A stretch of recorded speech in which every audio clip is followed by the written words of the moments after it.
In After Effects, there are several pre-built text animation presets ready to go to help speed up your daily motion graphics workflow. There are multiple ways to browse and apply text animation presets. I recommend having Adobe Bridge installed on your system so you can see a graphic preview of the animation. Before you apply it, if you don't have Bridge, you can use the Creative Cloud desktop application to install. However, Adobe Bridge is not a requirement, as there are other ways to easily apply text animation presets, as we'll see shortly. Look into the timeline of your project, and you will notice we have 3 text layers. For now, let's focus on the top 2 layers for animation.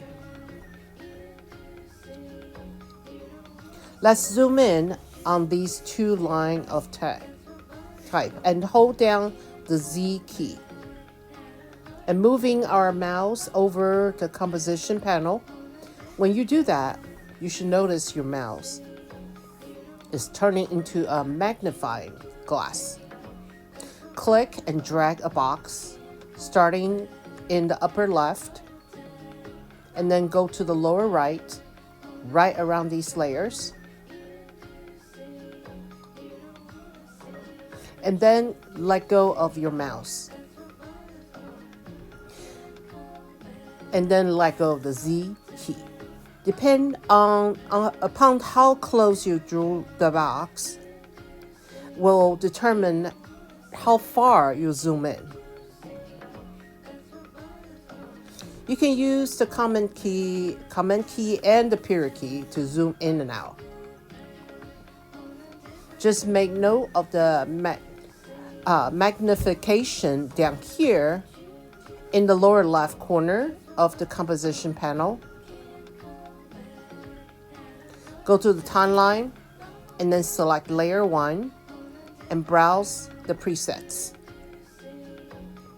I'll go up under the animation menu and choose Browse Presets, giving your computer some time to launch Bridge, and then you'll see a group of folders.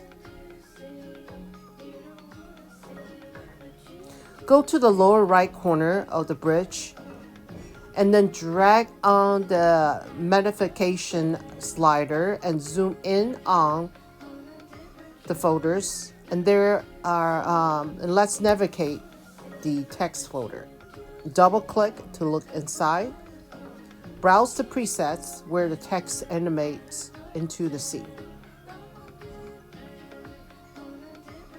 Let's open the Animate in folder and double clicking on it. Click once to fade up to the character, and then you'll see a preview of the animation load up here on the right. Let's double click on the preset and notice that we're back in After Effects and the preset has been applied directly where the current time indicator is in the timeline. Since it was at frame 0, that's where the preset will start. I will press the spacebar on my keyboard to watch a preview. And if you look in the upper right corner, you can see it's not quite playing back in real time. So that's fine. I'll wait until it gets through the timeline since it caches all the frames. Then when it plays back, I will play back in real time. If you want to change the timing of this animation, simply select the layer and press the U key to open the animated properties. I'm going to press the spacebar to stop playback. And you'll notice we have two keyframes here. To create an animation, let's make this shorter to click on the right keyframe and drag it to the left in the timeline. Keep a close eye on Info panel in the upper right corner on the interface. You can see exactly where you're dropping that keyframe. I'll have this animate over the first second. So I will stop it right when it gets to 0001. To move my current time indicator back to this keyframe, I'm going to press the J key on my keyboard.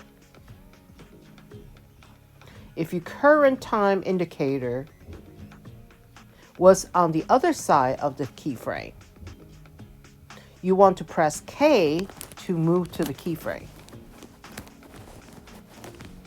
J and K will move you up and down the timeline between all the visible keyframes. To animate the next text elements, go ahead to select Layer 2 in the timeline. This time, instead of browsing presets to apply them, I will actually go to the Effects and Presets panel over here.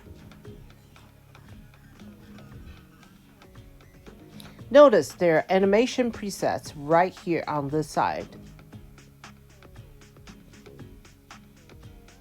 To make this panel larger, I'll double-click right on the words Effects and Presets.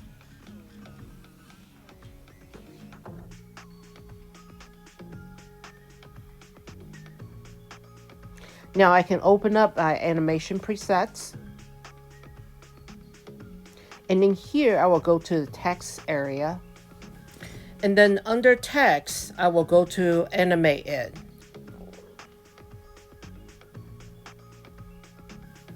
This time, instead of fading up characters, I want to fade up words. So I'll double click on that effect.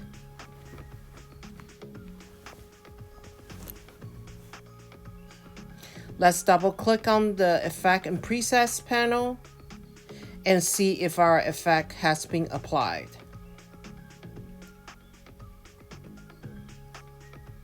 Notice I can't see my type anymore. If I select Layer 2 and press the U key,